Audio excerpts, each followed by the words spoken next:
As you know, the title of this presentation is What Does Maximizing Success Mean to You? We are delighted to present two extraordinary women who are exceptionally accomplished in very different fields that have been traditionally dominated by men. Virginia Phillip is one of just 26 women in the world to have earned the title of Master Sommelier. She is the founder of the Virginia Phillip Wine Shop and Academy in West Palm Beach and is an internationally recognized expert in the world of wine. It's one of my favorite worlds. Victoria Rixon is market manager for J.P. Morgan Private Bank and is responsible for overseeing the firm's high net worth private banking business in Palm Beach, Vero Beach, Fort Lauderdale, and Jacksonville. You can read a lot more about their distinguished careers in the program books that you have on your tables. We greatly appreciate what both of these women have accomplished in their journeys and look forward to hearing how their unique personal and professional experiences have been instrumental in enabling them to become even more successful. Please join me in welcoming our first speakers of the day, Virginia Phillip and Victoria Rixon. Thank you.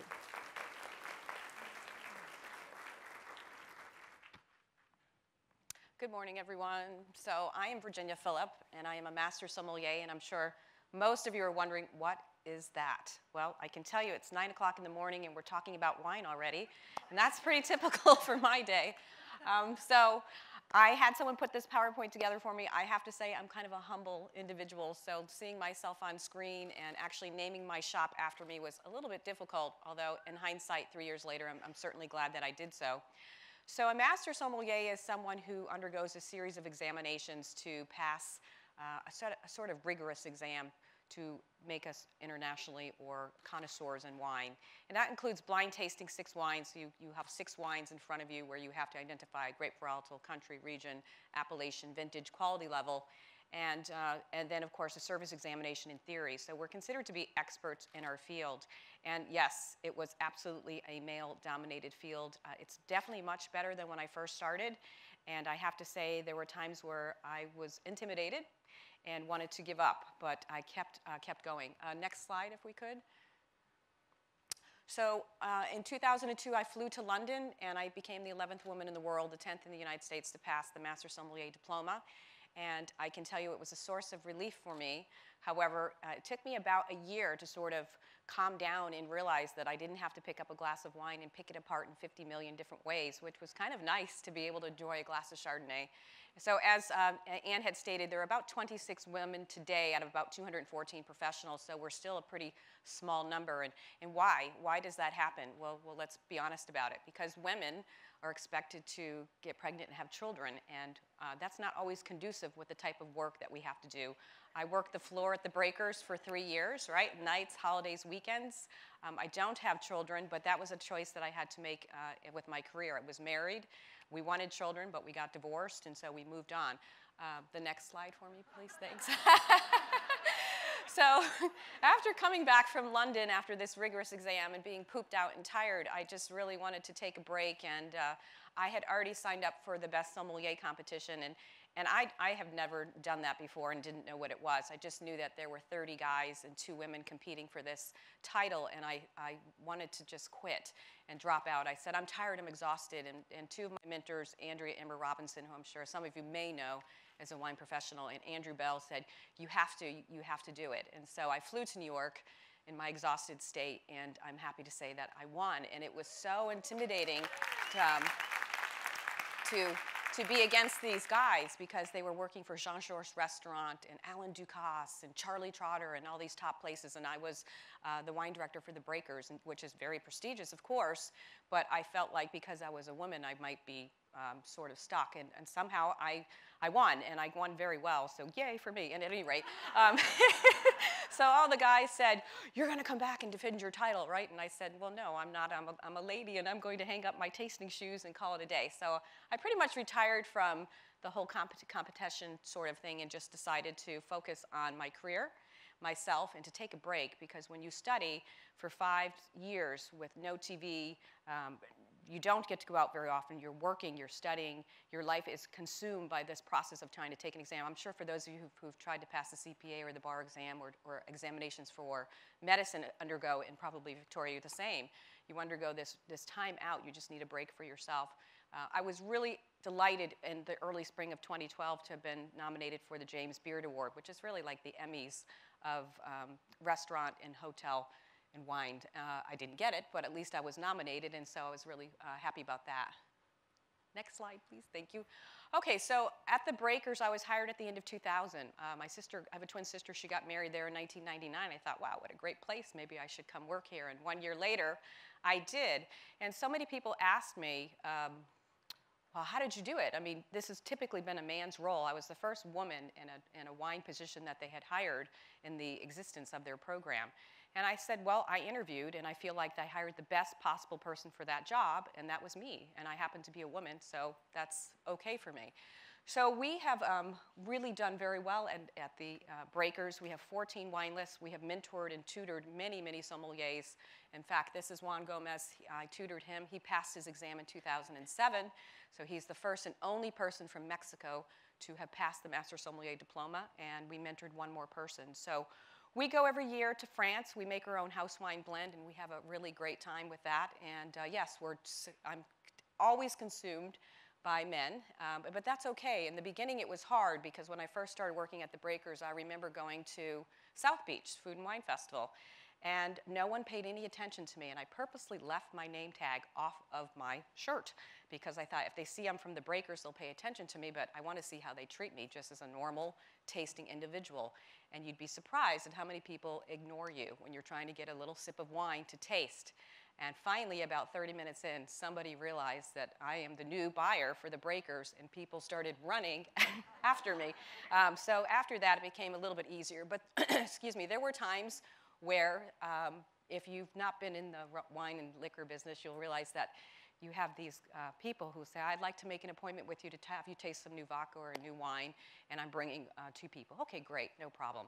And then they show up at your door with 5 people, and they're all men, and they want to just sort of, sorry guys in the room, but so what I used to say is, I'm so sorry, my office is very small, and I have 3 chairs, and there's 5 of you, so what should we do here?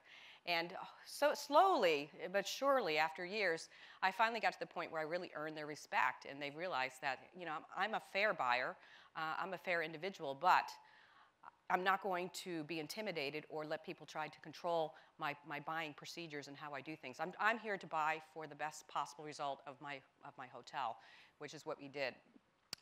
Okay, next slide. Thank you.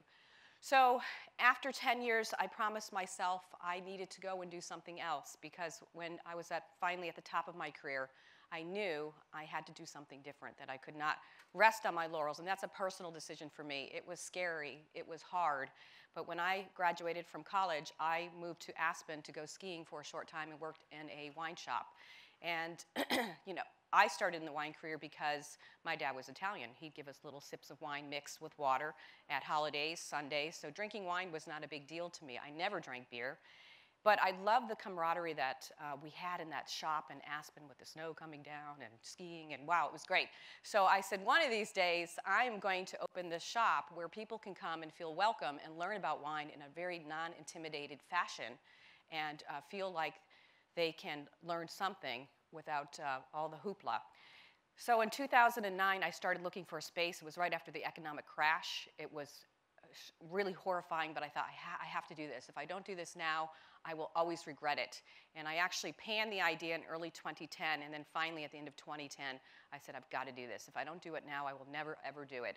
So in 2011, we put the money down on a space, and I launched my wine shop. And everyone kept asking, why are you doing this? You're at the top of your career. And I was completely prepared to go to the bottom.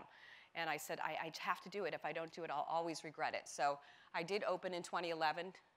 Next slide. Thank you. And again, our mission was to offer a place where people could come and learn about wine from any type of level at all different price points. Next slide. So we have 1,800 square feet. We have about 600 selection of beer, wine, and sake. We did not do the liquor. The liquor license is expensive, and it would have taken us about, and this is where Victoria's presentation will come in, my ROI strategy said it will take you 3 years to recoup the liquor license, and it's not worth it for you to do it, so we didn't do it. And we do classes, and what happens is if how many of you wish that you didn't have to go to New York or Chicago or LA or San Francisco to meet or have a great wine tasting, right? So many of us do. I know I do. So we have them come to us now at the shop and teach and conduct classes for the people, and I do it as well for our clientele base. Okay. And I pretty much cover that. We do one eight-week course, but again, you're going to meet some of the top professionals in the industry, both from abroad as well as in the US, who help to conduct these tastings as well as myself. And then, of course, we do all these other activities. So Victoria has done a program with us where we've had her conduct a seminar regarding financials, and then we follow up with the wine part. So it's sort of joy and work at the same time. And next, of course, the wine part's the funnest.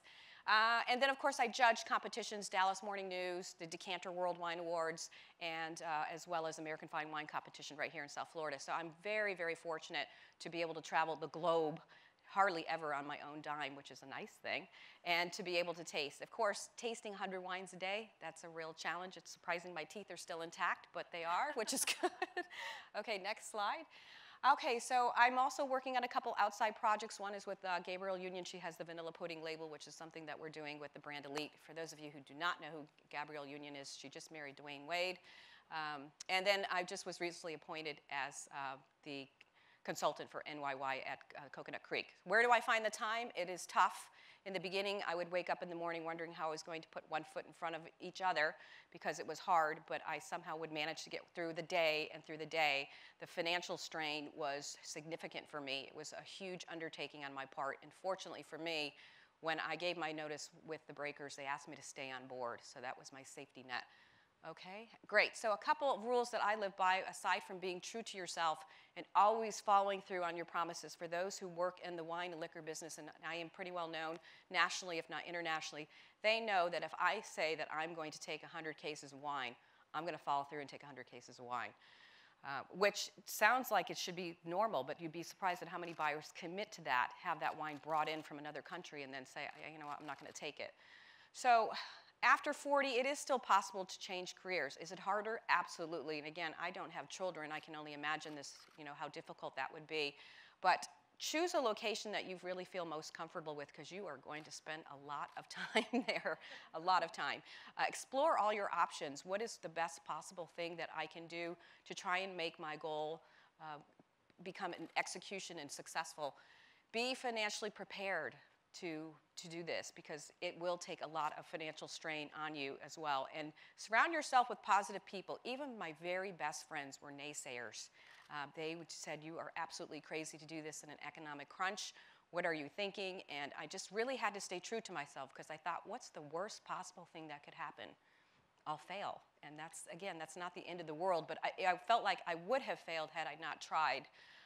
And again, if you're at the top of the field, you're going to be at the bottom, and I was at the bottom for a while, and it's a very humbling experience, which, again, I was prepared for, but it's still, at times, it was difficult. It was very tough. So remain positive.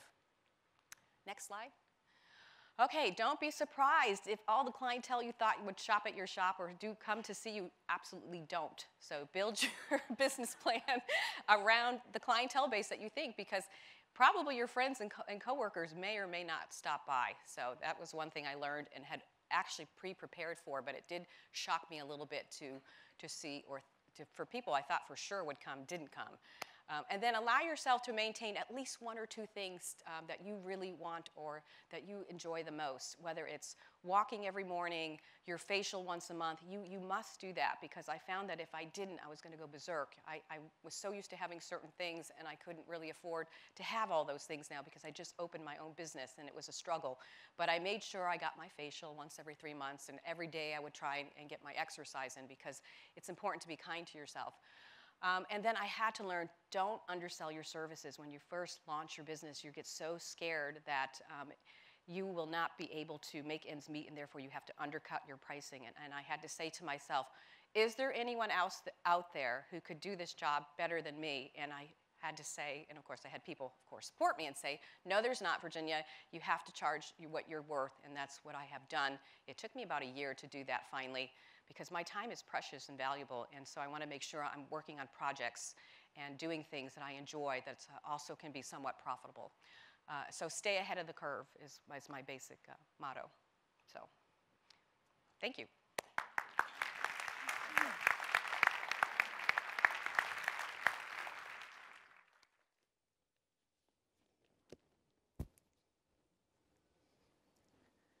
Virginia, great job. Thank you. And thank you for not sharing with everybody. Just so you guys know, I lost Virginia on the way here today. I was in charge of getting her here to Office Depot, and I lost her. So sorry about that. But nothing like increasing your stress level when you're going to be presenting in front of 300 people. Good morning, everybody. I'm Victoria Rixon, and as Ann mentioned, I'm the Managing Director and Market Manager for JP Morgan. Very proud to work for JP Morgan, but really thrilled to be with all of you here this morning. It's such an honor and a privilege. I do not have any slides. For those of you who are in banking and the finance industry, you know that everything has to be approved by compliance these days. So Victoria, you have to submit your slides weeks in advance, and then you may or may not get approval to speak. So I said, you know what? I think I'll just do away with the slides. So forgive me for that. We'll follow along, and you can take notes, and hopefully we can keep it interactive as well. Mary, thank you so much for inviting me to be here today. And you know, Mary, for those of you who don't know her, I mean, if you just take a look at this room, if you look at the tables, I mean, the fish on the table, how cool is that? She's so creative. She's just an amazing woman, and you know, just tries to make things better and brighter for all of us. And she does a tremendous amount in the community, so thank you for that. I know that there's a theme about collaboration, and I really want to take the opportunity to challenge all of you in this room. For those of the people that are here on my team, they know I always like to give people a goal. So I would like to give all of you a goal today, to meet three people that you do not know. Ask them a question, right? Listen to them. Ask about their business. Be engaged. I will tell you, this could potentially be a life-changing conference. Sounds pretty, it could be pretty amazing. It could be a life-changing conference for somebody in this room. And one of you could make a tremendous difference with the person that you're talking to today. We have no idea what all of us are going through in this room, right? We're all at various points in our life. We all have a lot of stress and pressure. So being able to connect with somebody and give them some advice, or maybe there's something that's really bothering you that you want to talk to somebody about, I really encourage you to engage with somebody today. We have some folks here from JP Morgan Chase. If you guys would take the opportunity to please stand. Don't be shy. I know who you are. Please come. Table in the back. Thank you for being here, and these are the people that make me look good. They work with me each and every day to deliver first-class service in a first-class way to our clients, so thank you for that. I also had a chance to ask them, you know, what should I talk about today? What should be the focus? Nobody, you know, and for those of you who are in compliance, and I know I'm on video, I am not going to be giving investment advice today. Let me just make that perfectly clear, no investment advice. So when I asked them, I said, what should I talk about? And they said, you know, Victoria, you know, I've had a long career. I've been working since I was a teenager. So why don't you share some of the stories when you look over your career and some of the things that you can remember? People learn from stories. So, and some of these may be a repeat for some of the people in the room, so I apologize for that. But I think when you can share a story, hopefully it will touch somebody in the room. So I was thinking about it this past weekend, and I was reflecting over my career, and I came up with 7 kind of themes or areas that seem to have some commonality in my career. And in no particular order, I'll kick it off. But the first is finding your passion and your path in life. And I know all of you are thinking, okay, I see this all the time. What does that mean? You know, I'd be very curious to know, of the people in this room, how many of you knew from a young age what you wanted to do and what you wanted to be? Show of hands. Raise your hand, don't be shy. So, not many hands going up. We're very jealous, those of you, Jackie, I think you raised your hand. Very jealous of you. I hate you that you knew. Hate all of you that knew, right? Because who knows that? And a lot of us, grow up and you're very envious. Someone says, I want to be a doctor, I want to be an attorney. I didn't know what I wanted to do. I didn't know what I wanted to be. And a lot of life is a journey, right? So, I think back on my career, and I really had two life determining moments when I was younger. And one was when I was in high school, and I was studying Russian, of all things. I studied Russian and French. And why Russian? It just seemed like a cool language. But as it turned out, I was really good at it. And I ended up getting a scholarship to college to study Russian. And the more I thought about it, I thought, what am I going to do with a Russian scholarship? What am I going to do when I graduate? And so inside, I kind of thought, I want to be a business major, And so I turned to my parents and I said, listen, I don't want to take this Russian scholarship. I really want to go to business school. And they're like, good luck with that. We don't have any money. You're taking the scholarship to go study Russian. So, of course, I didn't want to do that, and I had to figure out, so what do I do? So I ended up, I had a cousin who also wanted to go to business school. I grew up in Ohio, and Miami University was the business school. And we ended up joining the Army. So for those of you who may or may not know, I don't even know if they still have the program in Ohio, but it's the Ohio Army National Guard, and you signed up for 6 years, and you could be in the military and go to school. So I was like, that sounds pretty good. How many of you guys have seen the movie Private Benjamin? So, grab my water. So that was me. That was me. I had, it was kind of like, okay, so you'll pay for my education. This sounds good. I get to Fort Jackson, South Carolina, the day after I graduate high school, really. Co-ed training, this is back in the 80s. You're training alongside men, 50 women in a barracks built in 1930s. I mean, just, you can imagine the stories that I could tell you. But needless to say, I got a lot more than an education, right? I went into the military, I came out. I can tell you when I got off the plane, my brothers were afraid of me because I had put on 20 pounds and it was all muscle, and I had confidence and discipline and focus. So that was a life-changing event for me. And I ended up actually recruiting a lot of women into the military. My family members who may or may not forgive me for that, but I do have a cousin who is female in Minneapolis who's a major, and she's made a career out of it. So that was very defining for me. And then the next kind of moment was when I was graduating from college. And for those of you who know Ohio, you've heard of Procter & Gamble. Well, in Ohio, Procter & Gamble is known as Procter & God. And if you're a business major, your goal is to work for Procter & Gamble, right? So I had interviewed with Procter & Gamble, and everybody in my family and all my friends were like, that's what you're going to do, Victoria. But I was also talking to some banks, and I ended up interviewing with Huntington National Bank in Columbus, Ohio. Long story short, I ended up taking the job with the Huntington.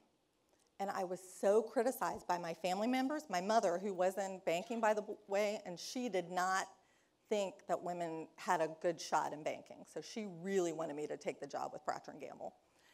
So she didn't talk to me for about 6 months. But, true story, but I'm glad that I did it, because deep down inside, that's what I wanted to do. And so to share with all of you, because I talk with some women sometimes, and they are influenced by their parents. Or they're told, my cousin, for example, her dad always wanted her to be an attorney, and she became an attorney for him. And then when she got older, she realized that's his dream, that's not my dream.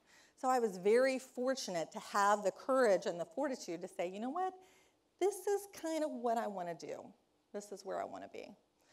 So some of you may be saying, okay, well, I'm 20, 30, 40, 50 years old. I have a passion. I'm working, but I'm not really passionate about what I'm doing. What do I do?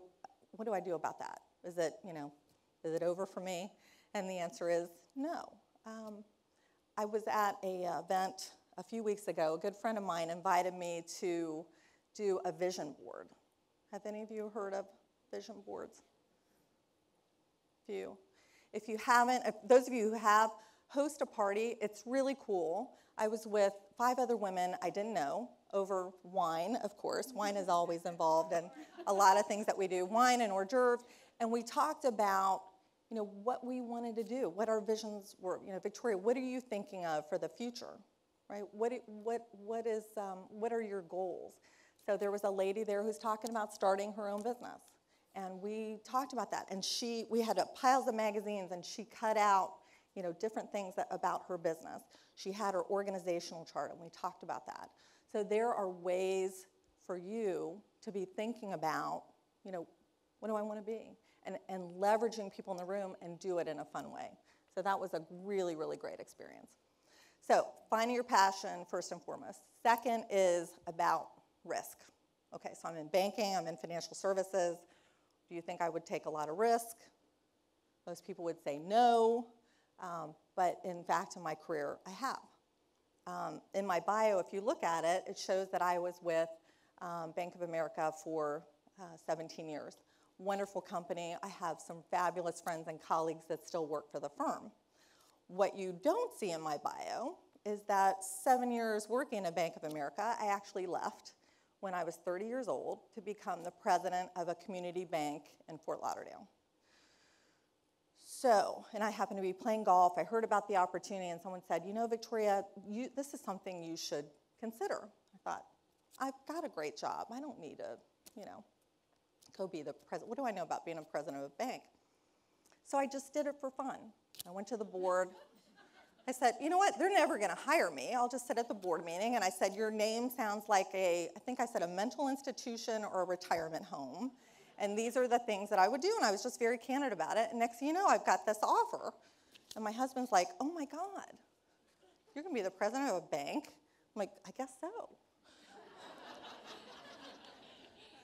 So then I remember one of my colleagues saying, what do you know about running a bank? I said, well, we're about to find out, aren't we? But again, it was, I'm thinking, all right, there are people that run banks that know how to do it. Why can't I do it too? And so I think, taking that risk and, making the most of it. It was an amazing experience, and I ended up learning more about banking in the 2 years that I was at that institution than in the 30, and then, if I had stayed 30 years in banking. I mean, it was just an amazing, incredible experience. So that's enough about risk, although I continue to take risks, and I encourage all of you, as women, I think we have a tendency to be fearful and stay with what's comfortable and what feels good. And so another challenge I have for you today is when you're doing that vision board, find something that makes you kind of uncomfortable. Maybe it's standing up here, right? Giving a speech makes people very, very fearful. People would rather have a root canal than stand up and do what I'm doing today, right? I mean, that's the reality of it, but push yourself to push the envelope. The third thing, it kind of goes along with lines with what we're talking about, being open to opportunities. There are so many people in this room that you're going to meet, or people that you're going to meet in the future that are going to talk to you about what they're doing, and they may say, you know what, I think you would be good working with me, or this could be a great opportunity for you. And a lot of times we're in our box and we're saying, no, you know what, I like what I'm doing. I'm just going to stay with that. I'm good. And what I would encourage you to do is really take the time, right? Because if you're like me, you're very structured and scheduled, and you've got, you got to take your kids to school, you got to help them do homework, you have meetings, and it's one meeting after the other. And so taking the time to really be open to the opportunities and listen, And I will tell you, there were some really cool opportunities that came my way that at that point in time I didn't really listen, or it wasn't the right timing. And so don't beat yourself up about that, right? Because that's the other thing too. We play the tape back and say, wow, if I had taken that job as a CFO 2 years ago, where would I be today? No, let that go, right? Own it, be done with it. But be open to opportunities when people are presenting them, because you never know.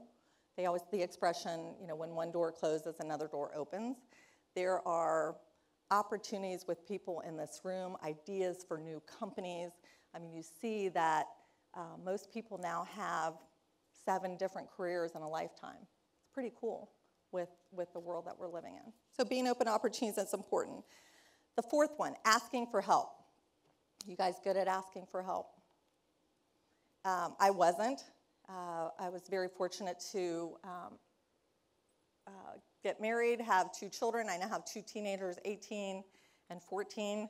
Crazy to say.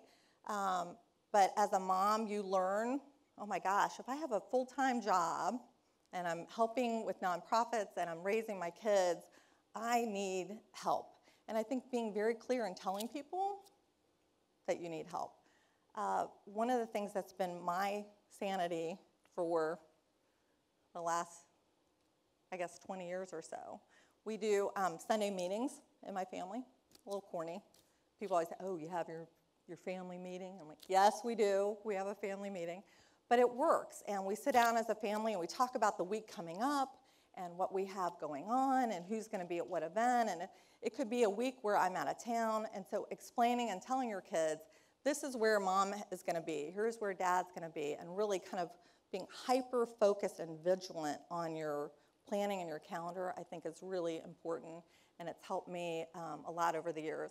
And then you can also schedule in play, right? Having fun, making sure that you're taking time out, because some of us, let's face it, the iPhone, in my case I have an iPhone and a BlackBerry, we can be 24/7.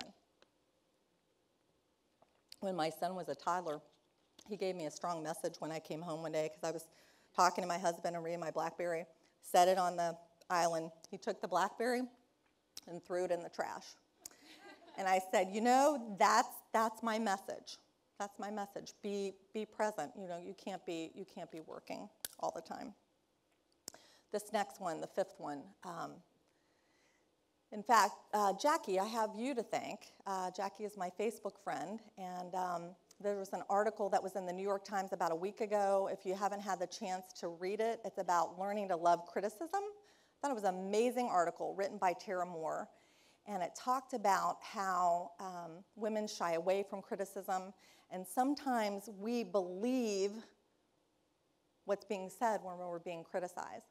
So it said 76% of performance reviews criticize women's personality traits. Too aggressive, right? Too abrasive. Only 2% of the men had comments, sorry guys, about their personality traits. So a lot of it is making sure that when you're getting feedback, that to be objective about it, right? Learn to love criticism. Not everybody's going to love you, and that's okay. Just be yourself, but make sure that you're objective about that criticism, and talk to the people that you trust and are your colleagues and say, hey, this is what my boss said, or this is what I heard. Is that me? But a lot of it is being true to yourself and realizing, not everybody's going to like you, right? You think of Hillary Clinton. Here she is, the Secretary of State, right, doing amazing things, and she's criticized in the press for looking haggard while she's traveling the world. Really? I thought she looked pretty good, I mean, there's only so much makeup and, sleep when she's working for the country. So there's going to be criticism. We live in a world of criticism. Just embrace it and not let it get to you. The 6th thing that I'd like to talk about, and I know a lot of us in this room are very involved in the community. I've been extremely fortunate to have worked with a lot of nonprofits over the years. March of Dimes, United Way, Florence Fuller. There's just some amazing, amazing nonprofits, and I know a lot of you do that work, and thank you for that. It takes a lot out of your time, but we live in a community where we give back, and it's so important to do that each and every day. Talking about taking risks and kind of tying all this together, for those of you who may be familiar with the George Snow Scholarship Fund, I had the chance to participate in the Boca Ballroom Battle a couple weeks ago. I guess, no, it was in August, so time flies. But Tim Snow, who runs that organization, has asked me for years to dance, and I was always able to fade him because I don't know how to dance, and it was way, when I tell you about getting out of your comfort zone, that was way out of my comfort zone. I'm thinking, why would I do that? Why would I take that risk? What am I going to get out of it? Where's the reward? Because I'm going to fall on my face, and I'm going to embarrass myself and my family. So Tim asked me again, and for whatever, he's asked me every year, and I said, you know what? My son is going to college this year, and the foundation supports kids to go to college who can't afford to. Connecting my passion, right? Getting out of my comfort zone and saying, you know what? What's the worst thing that can happen? All right, so I'm on videotape and I slip on the dance floor. We'll laugh about it for years to come. Let's just do it. And I'll tell you, ladies, when I walked in, and gentlemen, when I walked into that ballroom at the Boca Resort and Club and saw the big, mirror ball and the 750 chairs, I thought, this was Friday night at the rehearsal, oh my God, I can't do this. I cannot do this. I have really bitten off more than I could chew. And I did the rehearsal, and I slipped on the floor, and I didn't nail my landing. I started playing the tape in the head, like, what am I doing here? Well, fast forward, Saturday night, big crowd, people there to support me. Had just this amazing time. I don't remember dancing. I can't wait to see the video. But I didn't slip, and I nailed the landing, and more importantly, it was just so exhilarating. I mean, I was terrified but exhilarated, and I can't tell, it's like one of the top 5 things that I've ever done. So I thanked him for that, for me personally, because once again, I got more out of it than I ever dreamed, and we raised a lot of money for a great cause. So don't be afraid to do things that scare you, and if you fail, that's okay. And last but not least, my 7th, and Virginia, you touched on this, being kind to yourself, taking care of yourself. You mentioned about working out every day. There are 168 hours in a week. I've counted them. When you plan them out, when people say, I don't have time to work out, I don't have time to meditate, I don't have time to eat right, if you plan it, you can do it. And I guarantee you, if you do it, you will feel so much better, right? And you can also influence some of your friends too to help them with eating right and taking care of themselves. It's so important to do that. And of course, sleep.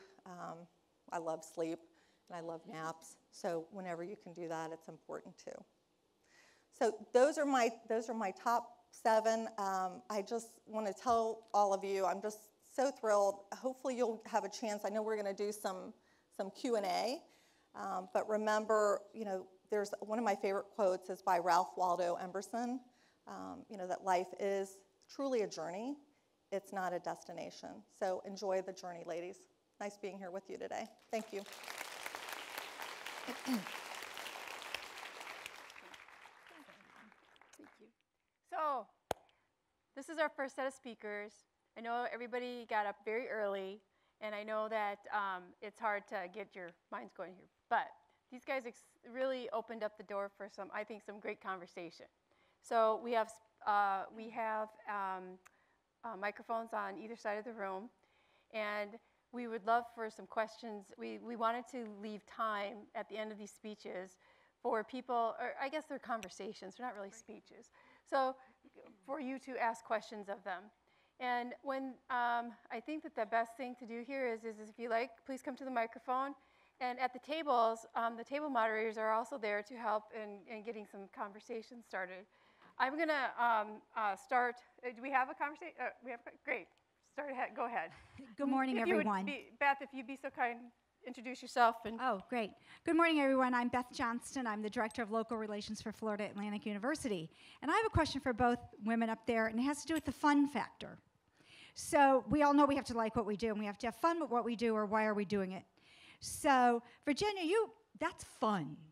I mean, you're in front of people a lot of times in your academy, and you're teaching, and it may be a little stressful, but you're still having a lot of fun out there. Wine is fun. We all like that word. We all like to go to wine tastings. Now, Victoria, what is your fun factor?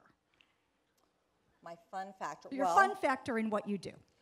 So I think, I talked a little bit about dancing and having fun outside of work, but I am passionate about what I do and what is fun for me. And maybe this isn't, you guys may say, well, that doesn't sound very fun, but I really get a lot of enjoyment out of working with clients and helping them manage their finances, helping them with their family situations. When you think about private banking, it's not only the financial piece, but there's also a psychology piece as well. And so we get very close to clients. And I'm a relationship person, and I enjoy that very much. And I can't imagine, when I wake up every day, I'm very fortunate now, although I didn't know what I wanted to do when I was younger, I wake up every day and say, wow, I get to live in Palm Beach County and meet with some of the smartest, brightest, greatest people in the world, and that makes it fun and enjoyable. I'd like to add to that if I can. Okay, so for me, my job wasn't always fun, and I had to find ways to make it more fun, because when you are, most people have absolutely no idea what a sommelier is, but we are ambassadors for our company, but we also have to be super financially savvy, or we're not going to retain our jobs. So for us, running a double-digit million beverage program at a large hotel or running a distributorship, I had to find ways to make my job more fun, because quite frankly, sitting in front of my computer for 3 or 4 hours a day looking at spreadsheets and return on investment strategy for all our wine by the glass program and our liquor programs can be boring, right? It's time consuming, so I had to figure out a way to make my job more fun for me. And I made it fun for me by, Virginia mentioned about having some client events at her academy, so that's a lot of fun. Great question. Go ahead, Tom. So my question is for Virginia, and being the 11th woman to be a master sommelier, it just wowed me. And I was curious about your background. Was your mom very encouraging? Was your dad, or did you have a mentor? Obviously to be one of the 11th women in the world, you had to have some encouragement. So I was curious about that. Thank you, Holly. To be honest with you, when I made the decision to go to hotel restaurant school, my parents were horrified. They were like, what are you thinking? You will never be able to support yourself. And I actually, after college, I didn't take a dime from them, but one time when I took a loan to, my ex-husband and I opened a restaurant, we did pay him back. But my mother was always very supportive of everything that my sister and I did. Her only suggestion was to remain a lady at all times, if possible. It's not always possible. Sometimes you just want to, and then my father was very outgoing and very aggressive, and the one thing he wanted to make sure was that his daughters could be self-sufficient and supportive, and so he was always to the point where make sure that whatever you do, you can support yourself with or without a spouse. So they were super, super supportive once I got going, and they realized that this was something that I could do and not only be happy with, but could actually make a living for myself. But great question. Thank you very much. Yeah. Hi, everyone. My name is Lynn Cunnins. I'm the president and CEO of Flippany. Thank you both for being here, and everyone also for everything that you're gonna bring today. I love the risk-taking and the criticism. I'd love to hear a little bit more maybe about your personal stories of the criticism from family, friends, colleagues that you got when you decided to take those risks, and kind of how you manage those situations on the back end after taking the risk, how you manage the criticism that came afterwards. Though your risk may have been very beneficial, maybe it wasn't very beneficial, but still, how did you manage that? Because the fun factor I have, the passion I have, but boy, do I get criticized a lot for the risk-taking, because I am a risk-taker. That's a great question. I know when I moved to Florida, I didn't know anybody. And my family all had bets, and my family in Ohio all had bets on how long it would take me to move back. So, very much criticized because I didn't have a job, I didn't know anybody, and they thought, well, you know what, she's just not gonna laugh. And I'll tell you, the first year I was here, it was really hard. But part of it was pride, that I was not gonna wave the white flag and go back. And so I ended up staying here, and of course, after a year, you start meeting people and getting to, the feel of the community and the sunshine and the warm weather and the great people. I wake up every day, and, for those of you who've been to Ohio, I think there's, 250 days of gray sky, and, and here it's, well, for the most part, sunny. But love it. And so I think, getting back to how you handle criticism, and with that, or when I quit a great job and went to run a bank that was under a regulatory order, and my family's like looking at me like I'm crazy, I think a lot of it is just staying very focused on what you want and being confident and saying, you know what, this is what I want to do. It's my decision and my life, because I had a type A mother who could be very controlling and say, you know what, this is what you should do. And so for me, it was like, you know what, I need to do this. And if I fail, that's okay, because then there's going to be something. But, like I think you were saying, if you didn't do it, you would always regret it. And I think by listening to your gut, everybody has this internal voice, and we have to tap into that internal voice. And if that voice is telling you to do it, you need to follow it and stay confident in your decision. I think you take more risks when you're younger. I mean, for me, after graduation, my parents were ready to kill me. I said, I'm not going to take these job offers. I'm going to get in my car and drive to Aspen and go skiing for a while. Right? Who does that? But there's always something that happens, as you were alluding to, a circle or the people that you meet that eventually will lead you in the right direction. And for me, getting to Aspen and not wanting to go into management straight away, of course I did eventually, I worked in that wine shop and I loved it. And that for me was a starting point to say, this is what I want to do. It's not going to happen today. It's not going to happen tomorrow. It's going to probably happen in 20 years, but eventually I'm going to get there. But at the same time, you have to be prepared to take risk and realize the implications if you don't succeed. And you have to be prepared for that. And that's really hard to go, okay, let's write out what's going to happen if this doesn't work, and what is my safety net, and how am I going to recoup and regain myself, my ego, my pride, my financial thing. And that's what you do. So for me, opening the shop was a huge risk. I lost a lot of sleep. Carrie will probably tell you that in the first couple of years. But now I just take it day by day and say, I'm doing this, and I can do it, and it will happen. As far as criticism goes, I am known for being extremely blunt. So I have had to learn to just sort of, and I don't do it in a mean way, but yet I had to take a look and step back and say, Virginia, listen to what you just said and how you just delivered that message, and was that the best possible way that you could do it? My team loves me. I've had, and I'm super, super lucky to have great teams in both my shop and at the Breakers. But I have had to learn, and they've been with me a long time, to learn to take it gently sometimes when I give them constructive criticism, because it can be a little too abrupt. Good morning. I'm Patricia Burdette with United Capital Financial Advisors, and thank you both so much for being here. First of all, Victoria, you were awesome in the ballroom battle. I don't know. For someone who hasn't danced before, wow. Virginia, I had a question for you. You said be prepared to be at the bottom.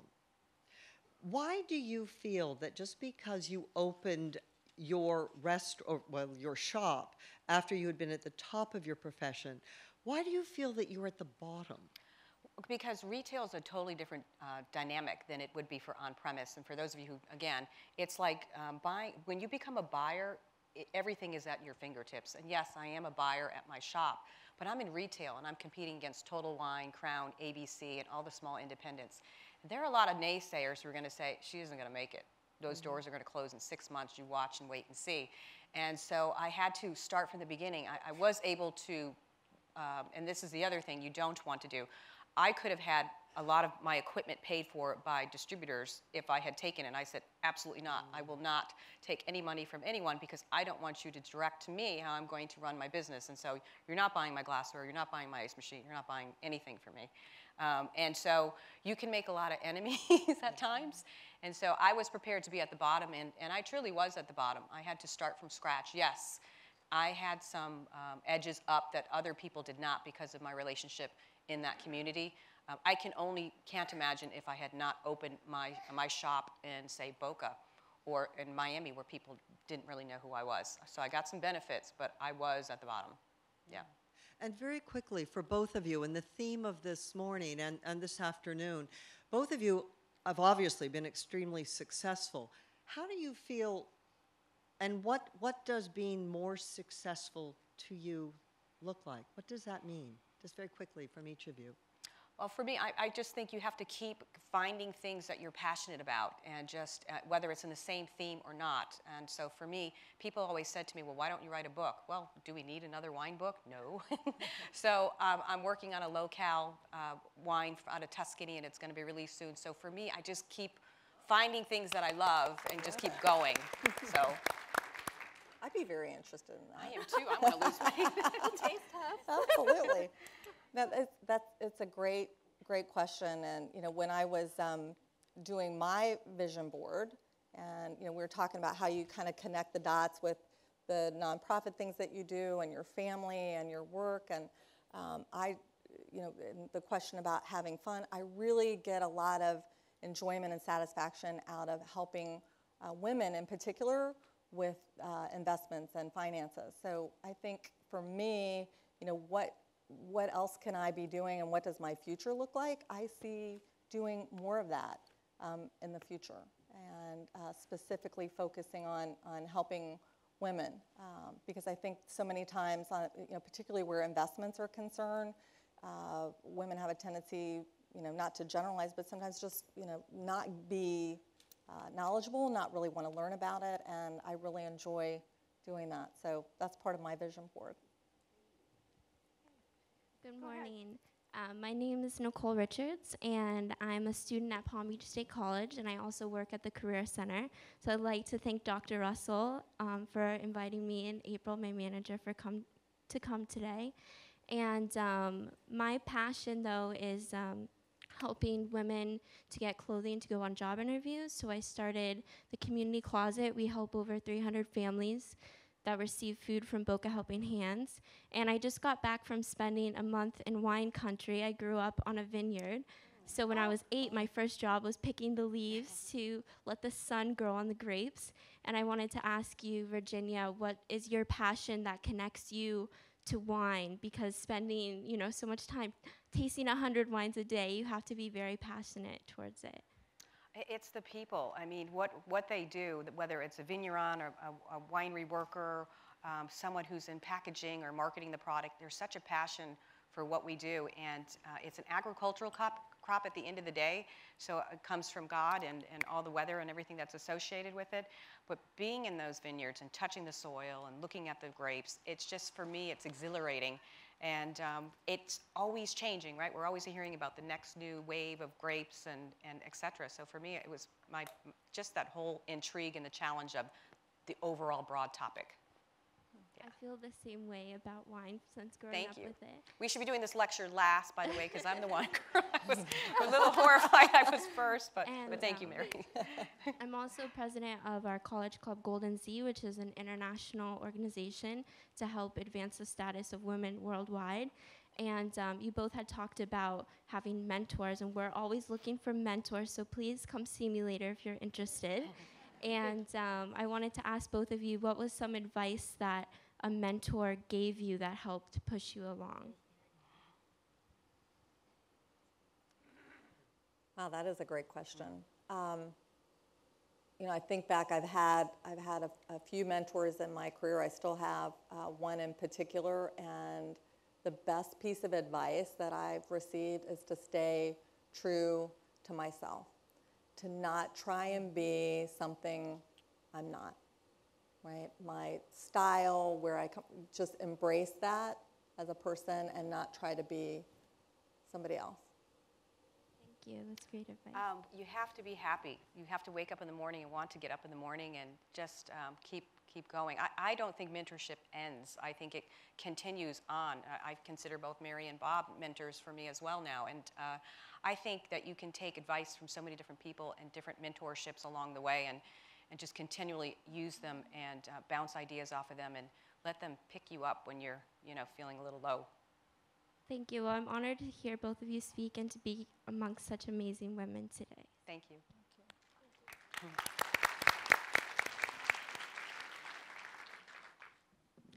Hi, good morning. My name is Ann McNeil, and I am the master builder helping you to build a stronger and better life. And as the first Black female contract in the state of Florida, celebrating 40 years this year, my question for all three of you is, what is your favorite book and why? Thank you. Wow, my all-time favorite book.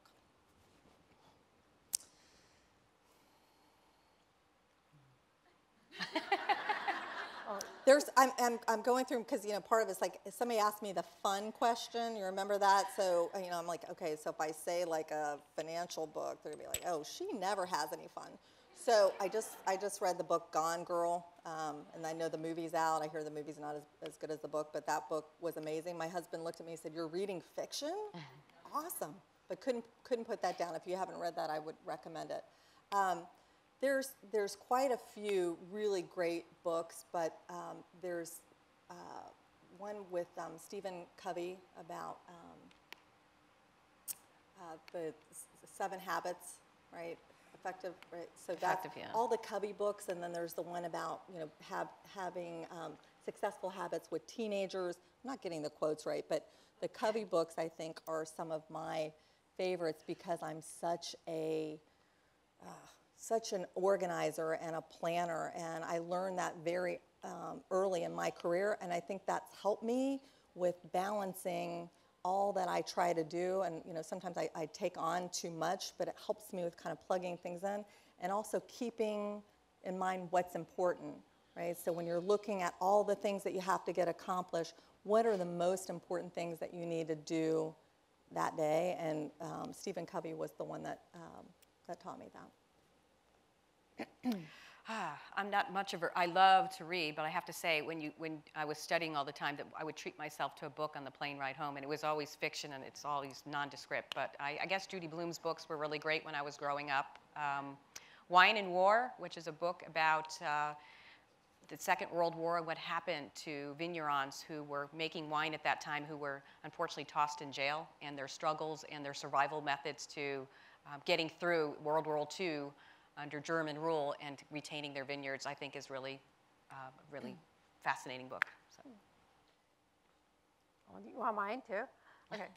So I have 3. So there's one that I read that Leon and I went on the backpack tour this year, and I think we were gone for 2 months.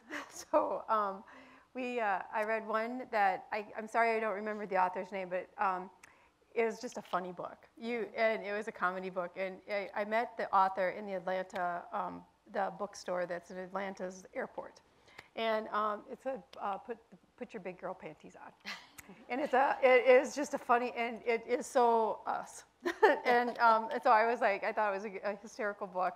And the other one, Gila, you're going to have to help me with this one. It's the one about the dogs, the big bestseller in New York it gives you the whole thing about dogs, about what dogs are about. It's been on the New York bestseller list for the last 2 years. It's got a picture of it. I just can't remember the name, but I will get it for you. And you're going to hear about this from her, but I have 8 dogs, you guys, and dogs become your best friend. And when they were talked about find something to do and find something to balance your life with, whatever that is, whether it's working out, treat yourself to a facial, do whatever. Mine's the dogs, but do something else besides work. That's what I would tell you. And my third one is that Dawn and I went for some things for work, and there's a book out that it's got a Post-it note on the front of it, and it says how to take feedback. And I think it's the best book I've ever bought. And it gives you all the scenarios, good, bad, indifferent, whatever. And it's one of those kind of things that you wish it comes in this size, so you could just take around like, what? Like that. So those are those.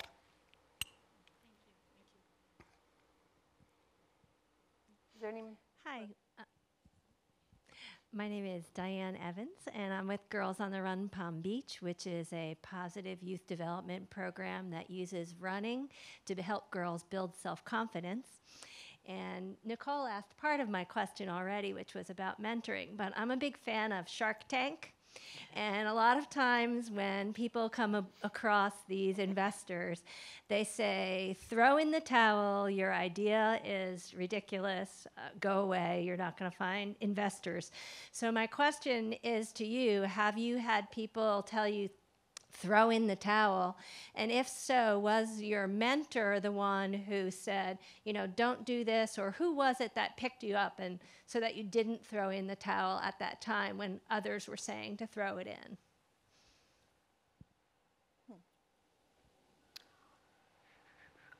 Let's see. I would say it was a mentor and a friend who told me not to throw in the towel and just said, keep going, because it can be very difficult at times to find your way in a field that is not, at the time it was male dominated, now it is not.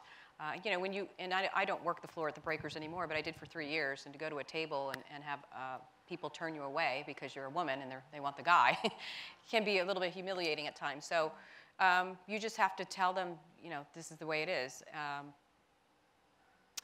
I don't know how to answer that question very well. I think you just have to, it's within yourself as well. You have to find it, a piece of you that says, no matter what, I won't give up unless I hit these 3 points.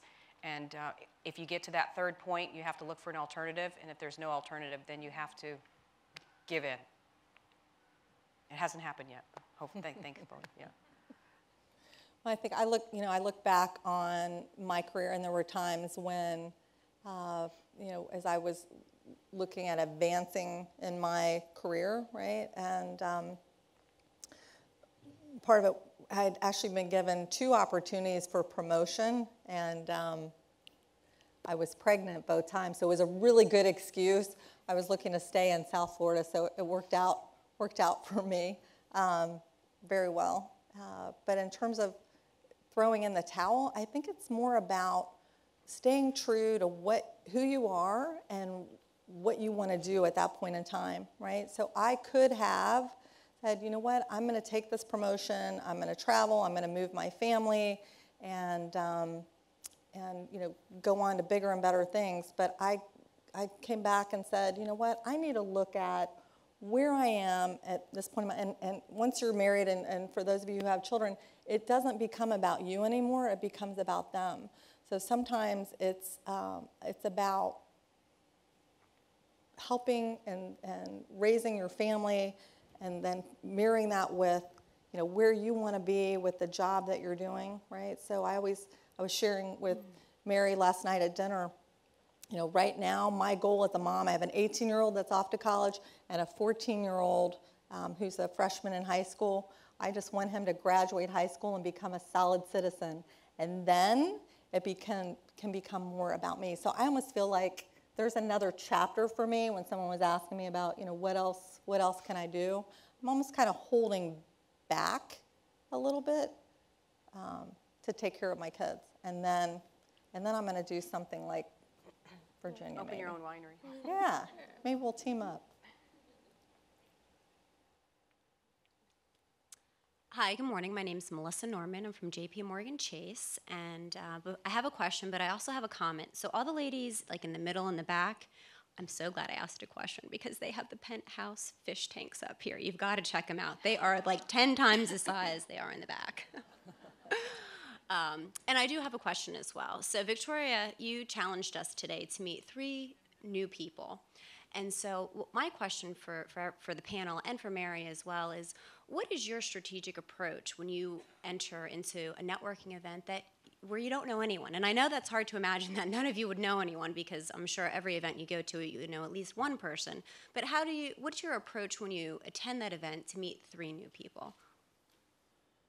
So I have something, and actually talk with my team about it, with doing a little bit of research before an event to know who's going to be there, right? And making sure that you kind of know who some of the people are. I call it power networking, right? So you have, and I'll use 3. 3 seems to be the number today, but you know, you can go in with a goal and say, you know what, I'm going to meet 3 people at this event tonight, or be even more specific. I know that these 3 people are going to be there. Virginia is going to be at this event. I need to seek her out.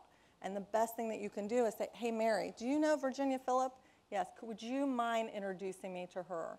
I read her bio. She's amazing. I'd love to meet her tonight. So I think it gets back to, again, my whole planning, and yes, I do have fun at these networking events, but there are specific people that I want to try and meet when I go to the event, and I always want to seek out people that I don't know.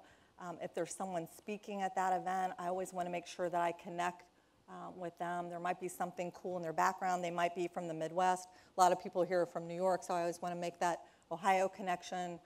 But finding some commonality, and then with having that conversation, it just leads to so many other cool conversations and opportunities. So I think having a goal, doing a little bit of research ahead of time, and making connections with people.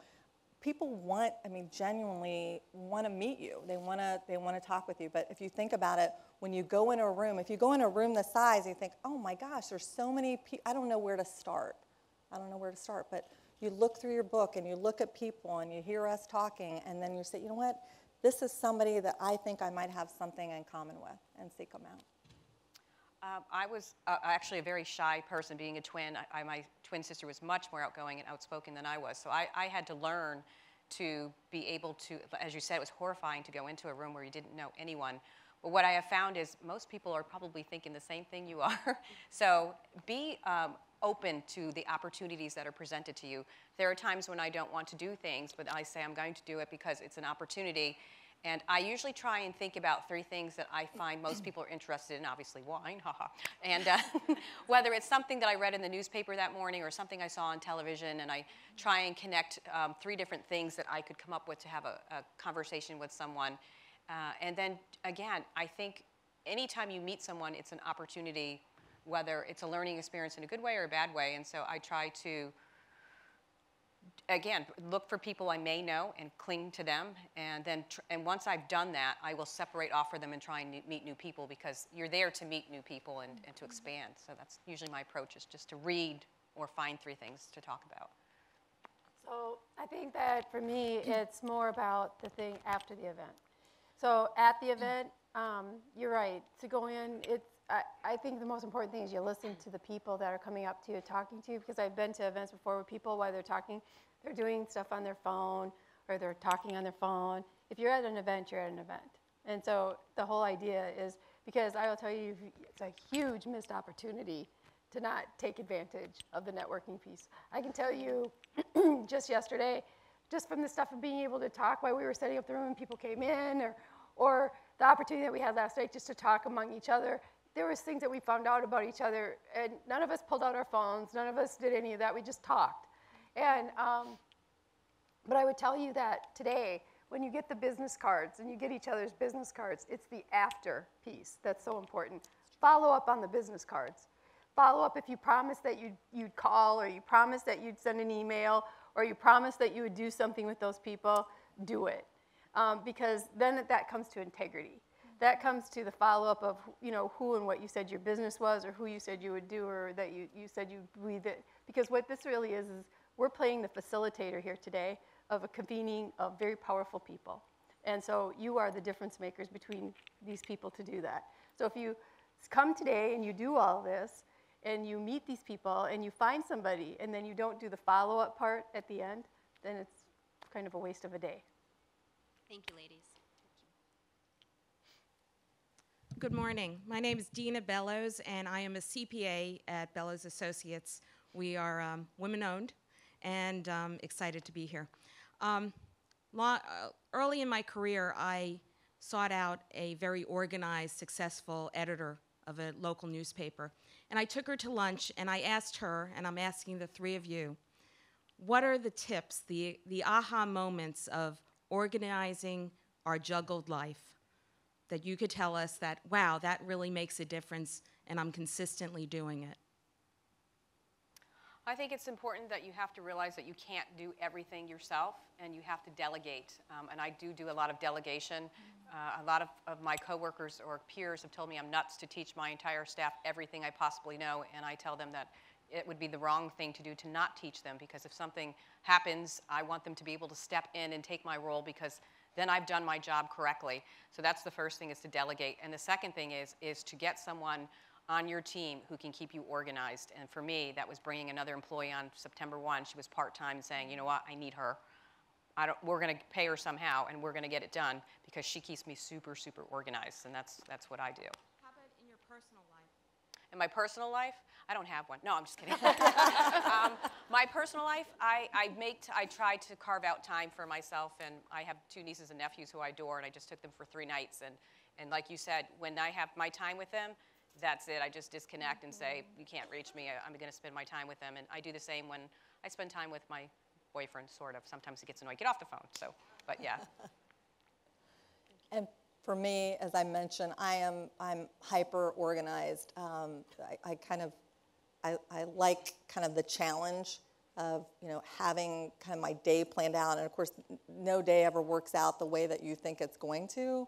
But at least when I wake up in the morning and I have the day laid out. And remember, I talked about our Sunday meeting. That is just not me talking about. I spend every Sunday looking at my week and where I need to be, where my husband's going to be, what's going on with my kids, what client meetings, and again, making sure I've got a great team that has tremendous follow-up with clients. So you hire great people that are going to represent you and the company that you work for. So that's really important. I have an amazing assistant who isn't here today. She's been with me for over 10 years, and she is extremely organized. So between the 2 of us, it's almost like we challenge each other to see who can be more organized. It's a little, excuse me, it's a little sick, but we have fun with that. And then I think planning too for the future. I don't know if you guys have certain calendars or planners, but I have like the week in advance, and then there's like the 2015 and 2016, so you can actually look to the future and plan things out as well.